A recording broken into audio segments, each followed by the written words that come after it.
Voici notre magazine, Elle et lui, préparé et présenté par Françoise Favier et Denise Alberti. Aujourd'hui, une émission spéciale pour inaugurer cette année 1969 vous permettra de rencontrer Marguerite Yourcenar.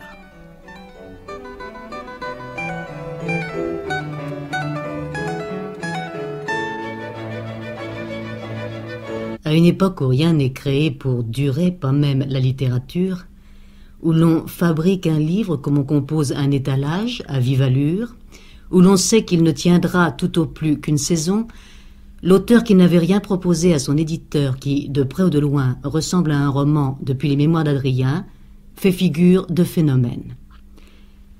Le livre qui vient de remporter ce succès, l'unanimité chez les dames du féminin, L'œuvre au noir, ce livre, une jeune fille avait projeté de l'écrire en 1923, alors qu'elle avait 20 ans. Il lui a donc fallu 45 années pour préparer et mûrir son œuvre. Avant toute chose, Marguerite Yourcenar a voulu réévaluer les grands événements politiques, religieux, scientifiques, selon les critères de la Renaissance. Son livre retrace l'histoire de Zénon, médecin, alchimiste, philosophe, et derrière lui, c'est une véritable fresque de l'Europe qui apparaît. La vie quotidienne y est évoquée sans que l'auteur cède jamais au pittoresque. Entendez par vie quotidienne celle de tous, artisans, banquiers, paysans, mercenaires, astronomes, philosophes, chanoines, évêques ou princes du sang. Marguerite Yourcenar aime la vie. Elle connaît le monde sous toutes les latitudes, mais elle a la sagesse, sans être pour autant misanthrope, de faire souvent retraite. C'est cette expérience de la vie et la maîtrise d'une pensée vigoureuse qui lui permettent de nous restituer à travers un personnage que la fiction rend peut-être plus vivant, plus humainement présent, les courants d'idées, le bouillonnement, les bouleversements de la Renaissance.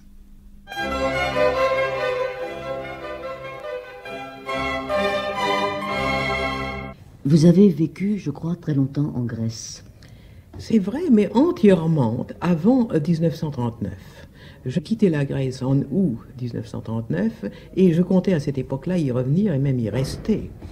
Mais j'étais revenu comme d'habitude à Paris pour quelque temps et la guerre m'a ensuite dévié vers les États-Unis.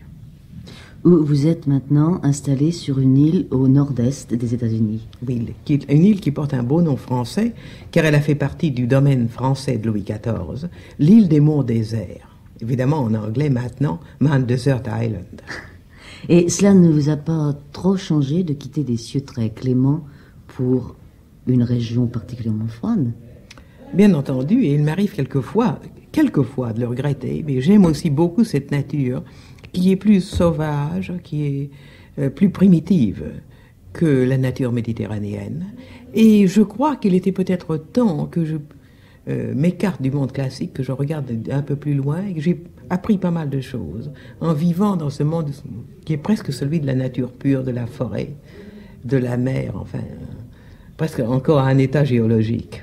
L'œuvre au noir se passe durant la Renaissance et dans toute l'Europe. Oui, car les philosophes de ce temps-là, les savants de ce temps-là, qui s'instruisaient énormément en allant rendre visite à des confrères, en s'installant auprès de savants déjà plus célèbres, comme aide, comme assistant pendant quelques mois, voyageaient énormément. Et il leur arrivait aussi de voyager parce que la vie d'un philosophe était difficile et qu'il courait certains risques et qu'il passait alors d'un pays à un autre dans l'espoir de se protéger. Il y a beaucoup d'exemples de ces philosophes errants à l'époque de la Renaissance. Paracelse, par exemple, a fait d'énormes voyages qui, comme Zénon, incluaient le Proche-Orient.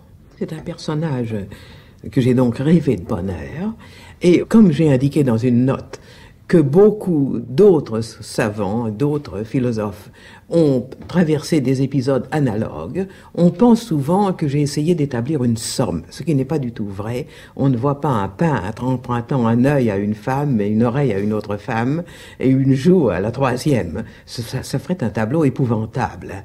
Seulement, bien entendu, quand on essaie de suivre un personnage, de le faire vivre à travers une époque éloignée de nous, on tâche de voir s'il y a vraiment des répondances, s'il y a vraiment des documents qui nous permettent de dire cela. Ainsi, par exemple, la naissance illégitime de Zénon, j'ai été très contente de voir qu'elle correspondait à celle d'Érasme. Ce personnage de Zénon est d'une très grande honnêteté intellectuelle. C'est probablement ce que j'ai tâché de souligner le plus, ce que j'ai voulu montrer en lui. Un homme, un esprit ouvert, enfin. Oui. Un homme sans préjugés ou qui tâche de se débarrasser des préjugés. Ce qui est une des choses les plus difficiles qui soient, même à l'heure actuelle. C'est vrai. Et c'est en effet les alchimistes qui employaient le mot œuvre noire pour indiquer cette première phase de l'opération en termes philosophiques. Parce qu'en termes purement chimiques et métallurgiques, ça signifiait autre chose. Ça signifiait techniquement la dissociation des substances. Mais en termes allégoriques, alors il l'employait pour la dissolution des préjugés. Et il disait que c'était là la partie de beaucoup la plus difficile du travail, et que quand on était arrivé là, tout le reste n'était qu'un jeu d'enfant. Qu'est-ce pour lui la vérité? D'abord, Zénon est un savant, c'est un médecin, un chirurgien et un physiologiste, à une époque où la physiologie était une science tout à fait nouvelle, enfin en train de se rénover complètement. Et il y a un élément empiriste. Il veut savoir les choses, il veut s'approcher d'elles, les connaître de très près, dans le détail. Il travaille, il fait des expériences sur la circulation du sang, il en fait sur l'attraction de l'eau par les plantes, qui était une grande préoccupation de l'époque aussi. Il en fait sur des questions de métallurgie, enfin des travaux d'ingénieurs. Et chaque fois, il s'agit de s'approcher de la vérité, de partir d'une expérience pour découvrir un coin nouveau de la connaissance. D'autre part, il est de plus en plus intéressé par les problèmes qui restent, même pour nous, assez insaisissables, les rapports de ce que nous appelons l'esprit et de ce que nous appelons le corps, enfin l'ordre même du monde, enfin les grandes questions finales que nous continuons toujours à nous poser. C'est un athée, Zénon. Ça dépend énormément de ce qu'on appelle athée. D'abord, là, Zénon lui-même change. À 20 ans, il est plus ou moins un jeune homme en colère, révolté contre l'enseignement de l'Église, et il copie soigneusement dans un beau cahier tous les textes d'athéisme qu'il a trouvés chez les philosophes grecs et romains. Ça, c'est un athéisme, de jeune étudiant. Plus tard, quand nous le retrouvons à 40 ans, il se pose des questions. Et ces réponses, naturellement, en tant qu'homme de science, vont plutôt dans le sens du matérialisme. Mais seulement plutôt.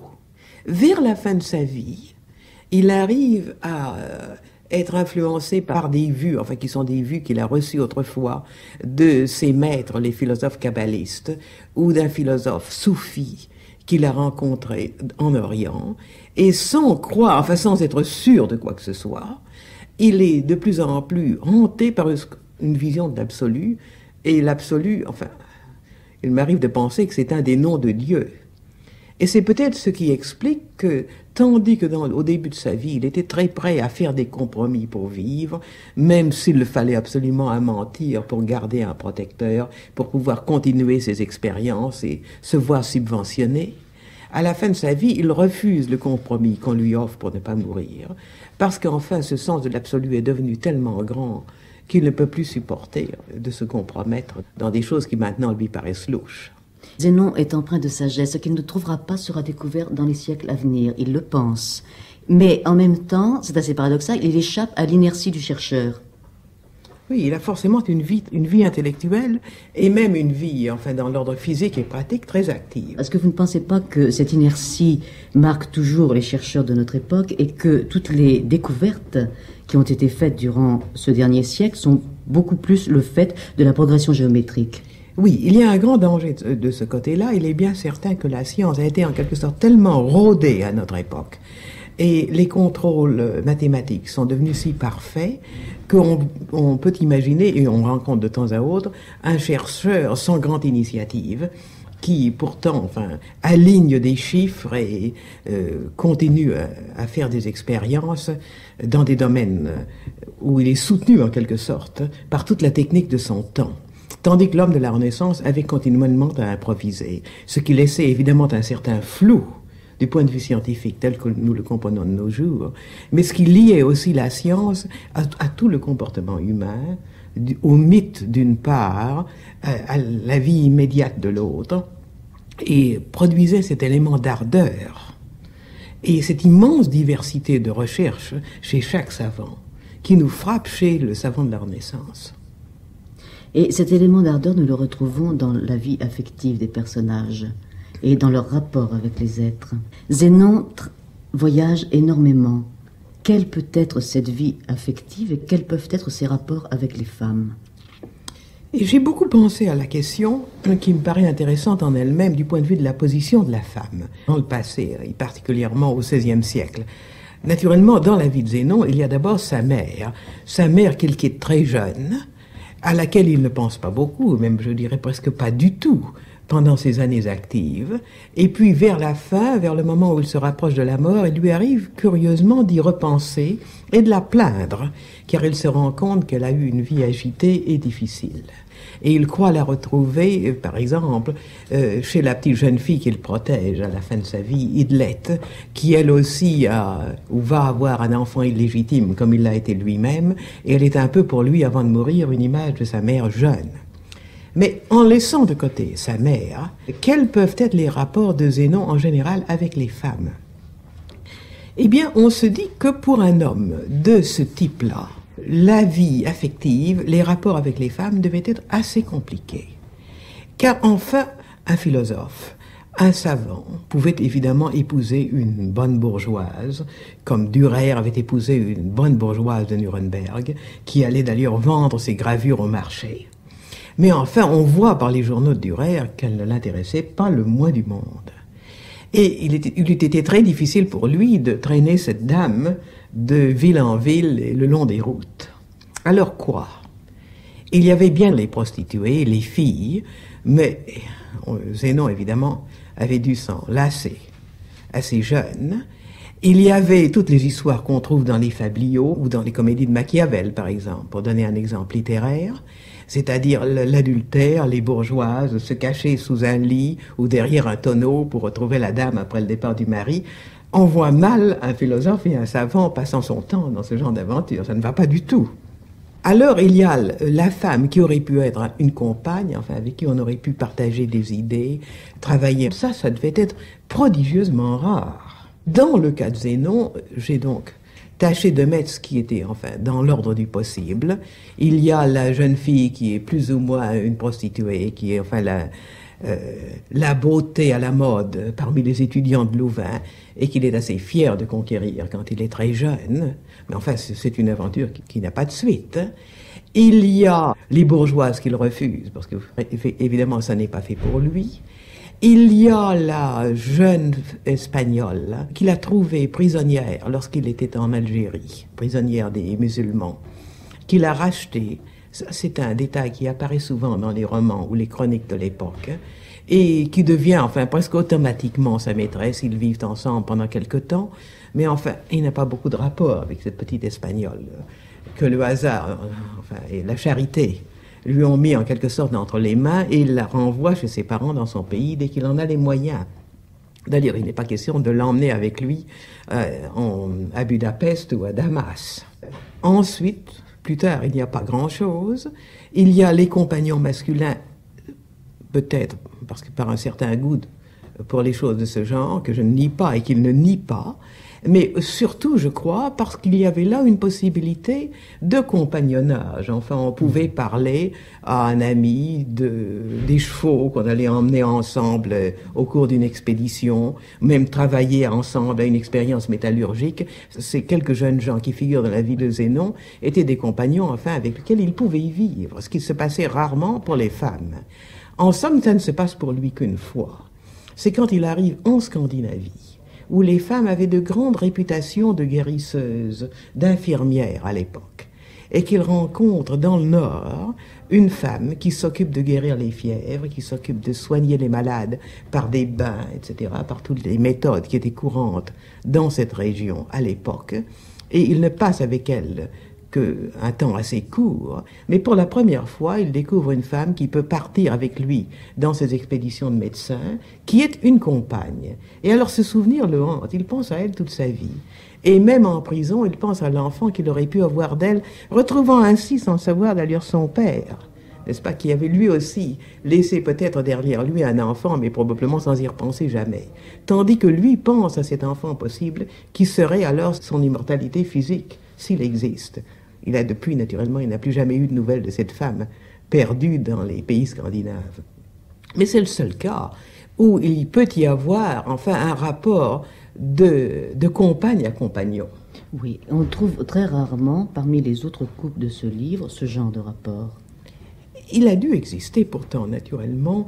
Par exemple, dans le monde des banquiers, on voit assez souvent des portraits de banquiers auprès duquel est assise une femme qui est probablement leur femme légitime, qui est en train d'épurer les comptes avec eux et de compter sans doute jusqu'au dernier sou. Et quelquefois, on a un peu l'impression que c'est peut-être aussi une courtisane qui voit ce qu'on pourra lui offrir parmi les gains de la journée.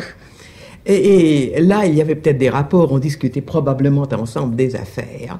Dans le cas de la famille Fugers, et j'ai inventé un membre fictif à cette famille très réelle de très grands banquiers, j'ai essayé de montrer la femme Salomé, alors régnant, comme les femmes le faisaient alors, dans le ménage, en somme dominant le mari en tout, sauf peut-être dans ses affaires auxquelles elle ne connaît rien, et jouissant de ce pouvoir que nous oublions trop, parce que quand nous parlons de la servitude des femmes dans le passé, nous oublions qu'elles étaient souvent effroyablement maîtresses dans la maison, maîtresses des enfants, maîtresses des servantes, et quelquefois maîtresses du mari, qui était important et puissant partout ailleurs, sauf chez lui.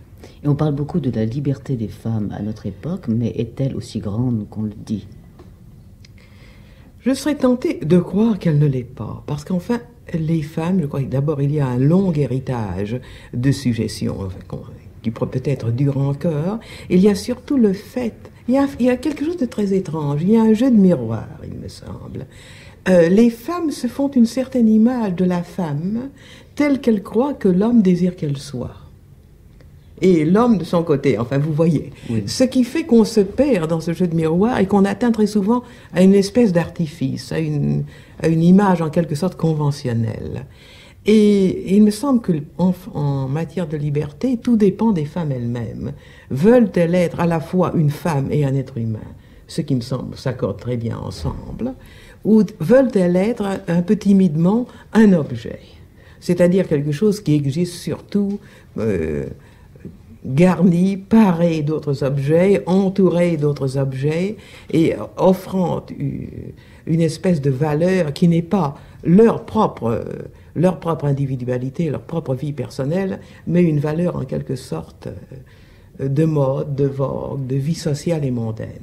Là, je crois qu'il y a encore beaucoup à faire pour dire aux femmes d'être ce qu'elles sont et que tout y gagnerait, même leur rapport avec l'homme. Vous parlez dans votre livre à propos de deux très jeunes filles, Bénédicte et Martha, de l'illusion des sentiments. Vous notez notamment que Bénédicte aimait sa mère, ou plutôt ne savait pas qu'elle pût ne pas l'aimer. Eh bien, c'est là, pour une jeune fille élevée d'une façon conventionnelle, c'est un sentiment qui, je crois, a dû être très fréquent, qu'il est moins aujourd'hui, mais qui peut-être existe encore. Les enfants ont été élevés à croire qu'il faut aimer ses parents, et par conséquent se figurent qu'ils les aiment, et s'obligent en quelque sorte à les aimer, et recouvrent les conflits qui pourtant existent. Martha, au contraire, qui est la demi-sœur de Zénon, et qui a vu mourir sa mère dans des circonstances tragiques pendant la révolte de Münster, et qui a vu son père compromis socialement dans cette révolte, est une fille qui, tout enfant, a eu très peur. Et elle a continué d'avoir très peur, elle a peur de perdre sa position sociale, qui est tout de même assez élevée, elle a peur de perdre sa fortune, qui est en quelque sorte son rempart contre la vie. Elle a peur de perdre sa respectabilité, et elle sacrifie tout à cela. Elle aime beaucoup sa cousine, qui est le seul être humain auquel elle soit vraiment attachée dans sa jeunesse, et pourtant, lorsque sa cousine tombe malade de la peste, elle craint la mort, elle craint ce grand dénuement de la mort, et par conséquent, elle l'abandonne, enfin, elle ne la soigne pas bien, elle la laisse mourir à peu près seule, simplement par lâcheté. Et par lâcheté aussi, quoique, comme ses parents avant elle ait des inclinations évangélistes, comme on disait à l'époque, c'est-à-dire du côté protestant. Elle abandonne l'idée de s'en aller à Genève, enfin de faire profession de la religion dans laquelle elle avait été élevée tout enfant, parce qu'elle perdrait probablement la fortune qui maintenant va lui être laissée par ses oncles, les grands banquiers catholiques. Donc, cette fille qui est intelligente, qui voit bien ce qu'elle a fait, qui voit bien qu'elle s'est frustrée ainsi, en renonçant toujours à ce qu'elle aurait en somme voulu ou dû faire, est presque le contraire de son frère. Elle a tout donné au monde tel qu'il était, aux opinions du temps, aux conventions qui existaient autour d'elle, et elle reste en somme une femme extrêmement amère.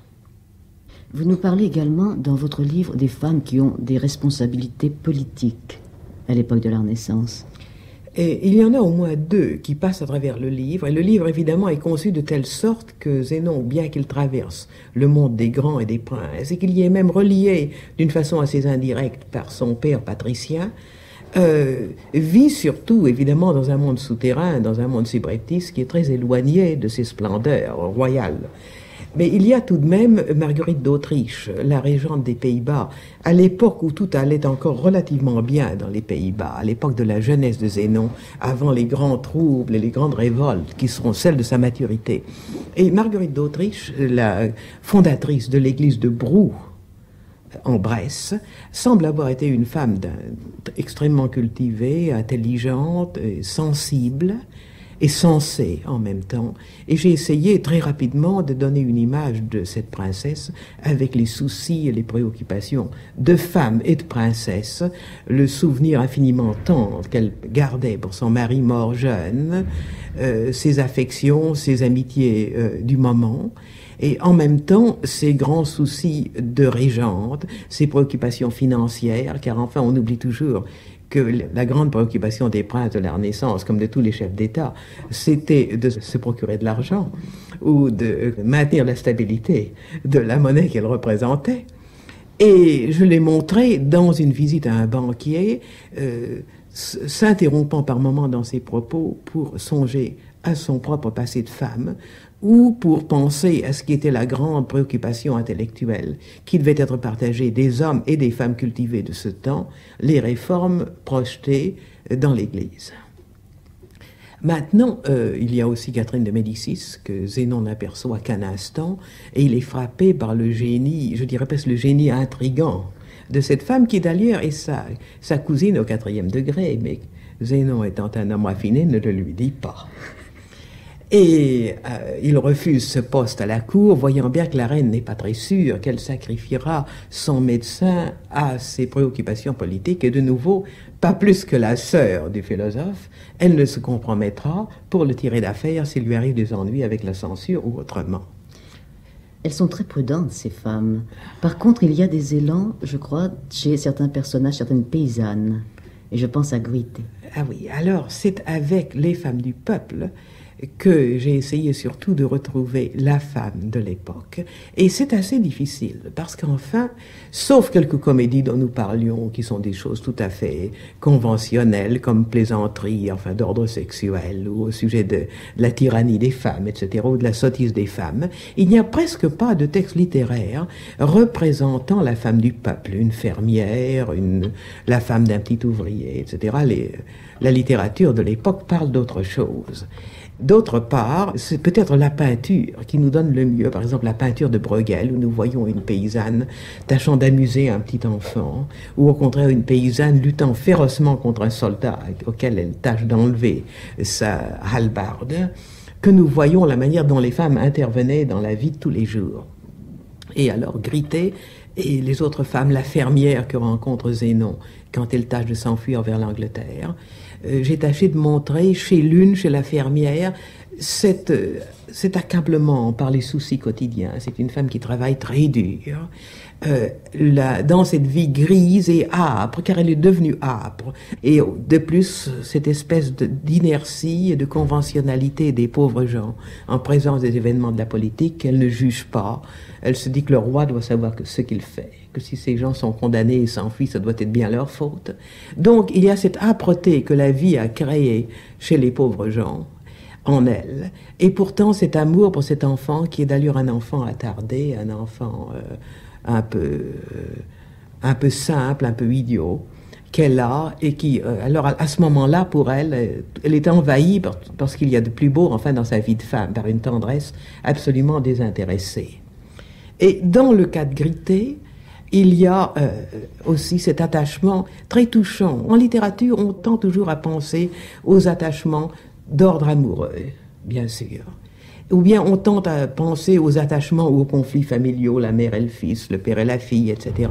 Et on pense relativement assez peu à tous ces problèmes, non seulement de l'amitié, comme la grande amitié de Zénon vieilli pour le prieur des Cordeliers, mais de toutes ces amitiés passagères, enfin le moment de sympathie qu'on pourrait avoir entre un client et un chauffeur de taxi, enfin l'échange de quelques mots avec la dame qui vous sert dans une boulangerie, vous voyez ce que je veux dire.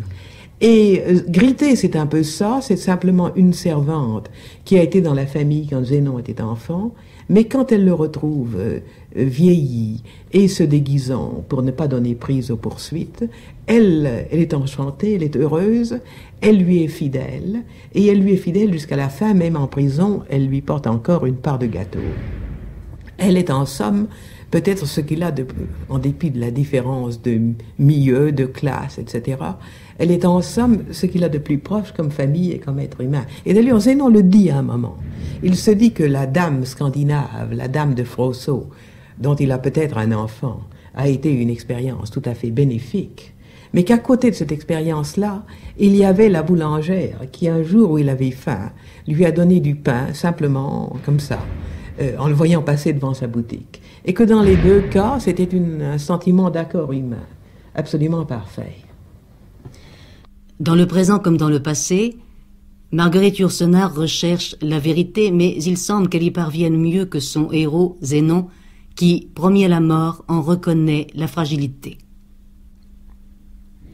Pour Zénon, le procès n'était plus guère que l'équivalent d'une de ses parties de cartes avec Gilles, que par distraction ou par indifférence, il perdait toujours. Tout comme les bouts de carton bariolés qui ruinent ou enrichissent les joueurs, chaque pièce du jeu légal avait une valeur arbitraire.